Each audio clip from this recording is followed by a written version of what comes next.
നിങ്ങൾ എന്തുകൊണ്ടാണ് എപ്പോഴും ലോകത്തിനു മുന്നിൽ തോറ്റുപോകുന്നത്? കാരണം നിങ്ങൾ നിങ്ങളുടെ കഴിവും ബലഹീനതയും എല്ലാവർക്കും മുന്നിൽ തുറന്നുകാട്ടുന്നു. പുരാതനമായ ചാണക്യ നീതി പറയുന്ന ഒരു വലിയ രഹസ്യമുണ്ട്: ഒരു പാമ്പ് വിഷമില്ലാത്തതാണെങ്കിൽ പോലും അത് അതിഭയങ്കരമായ വിഷമുള്ളതാണെന്ന് മറ്റുള്ളവരെ തോന്നിപ്പിക്കണം. ഇല്ലെങ്കിൽ ലോകം അതിനെ ചവിട്ടി മെതിക്കും. ഇന്ന് നമ്മൾ ജീവിക്കുന്ന ഈ മോഡേൺ മാട്രിക്സിലും നിയമം ഇതുതന്നെയാണ്. ഇവിടെ നിങ്ങളുടെ ദയ പലപ്പോഴും ബലഹീനതയായി തെറ്റിദ്ധരിക്കപ്പെടും.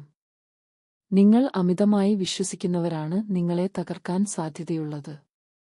അതുകൊണ്ട് നിങ്ങളുടെ അടുത്ത കരുനീക്കം എന്താണെന്ന് നിങ്ങളുടെ നിഴലിനു പോലും അറിയാൻ ഇടയാക്കരുത്.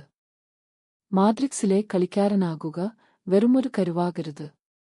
നല്ലവനാവുക, പക്ഷേ ആയുധമില്ലാത്ത ഇരയാകരുത്. ബുദ്ധിപൂർവം നീങ്ങുക, വിജയം പിടിച്ചെടുക്കുക.